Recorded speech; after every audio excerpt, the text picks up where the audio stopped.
Hey, good morning, Charlie with Born to Retire. We are coming off a fantastic night of astrophotography. Didn't think it was going to be great when we first started.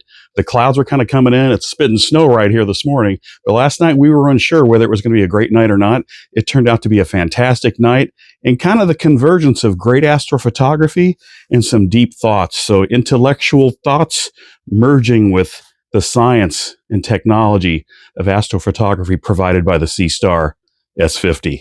Stay tuned. Let me show you how it went. I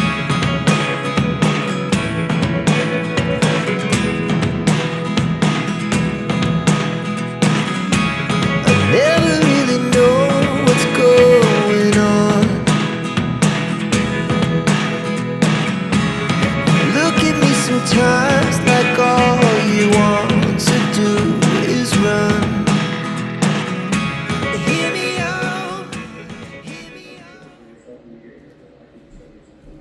Okay, let's get ready to do this. Every night it begins the same way, a routine, a process. I set up the scope, I adjust it, calibrate things to work just as they're designed to do. Science and math and technology are my guide. It all converges in this remarkable device, crafted by human ingenuity.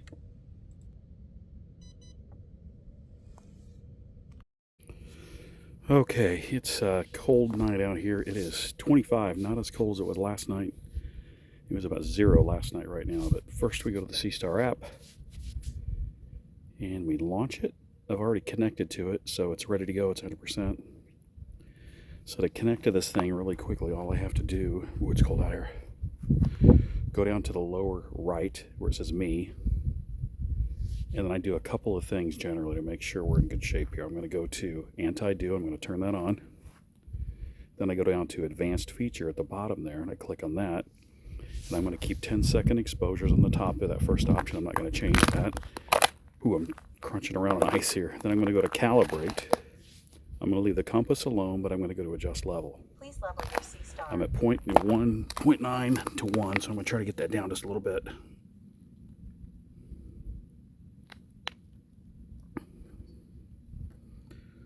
It's cold. I use the aperture leveler here just to tweak it a little bit. Get a little bit lower. If I get a little bit, yeah, I'm right there. Yeah, I'm happy with that. Then I'm going to hit finish adjusting. And then I'm going to go into the house, and then I will try to decide what we're going to image here. I decide to find the Monkeyhead Nebula tonight. It's high enough in the sky I know I can see it as it comes up in the east.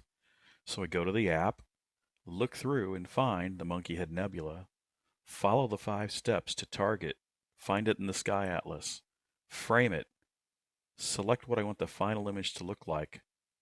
Before I know it, the device is calibrating and taking pictures in 10-second exposures, stacking one over the other, slowly making it brighter and brighter.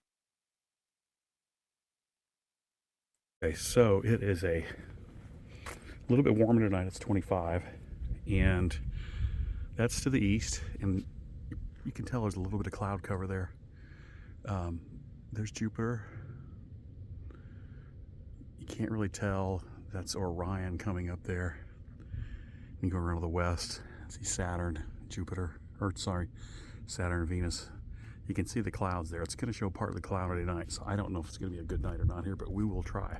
I'm dressed and ready for it. Can't really tell because the camera's so dark, but we're going to try here tonight. And the images start coming in minute increments. You can see the image getting brighter and brighter and brighter. About 15 minutes into it, you can really start to see it. In 27, even more. It's a clear, moonless night, so it's a great night to be doing this.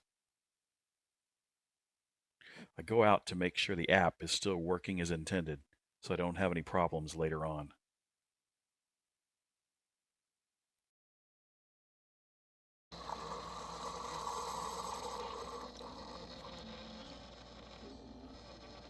See, first it's all about precision. I chase these celestial bodies across the sky, their coordinates calculated with algorithms.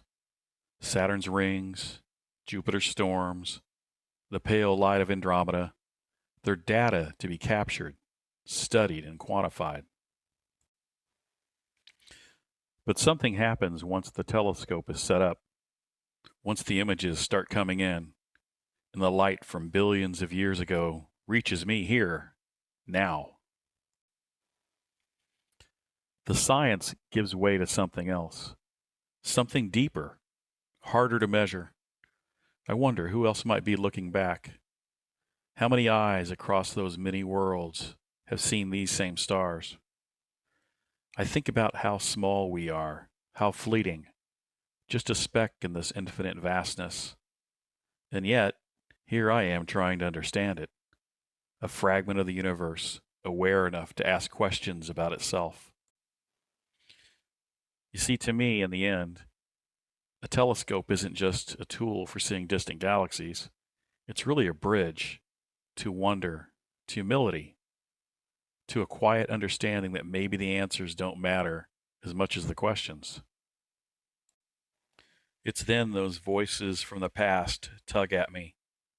Robert Frost, Carl Sandburg, Thornton Wilder, Edgar Lee Masters, and Walt Whitman.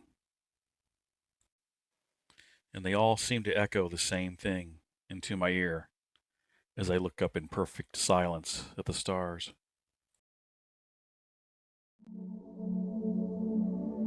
It is nightfall. The clouds have vanished. The sky is clear, pure and cold. Silently, I watch the river of stars, turning in the jade vault. Tonight I must enjoy life to the full. For if I do not, next month, next year, who can know where I shall be?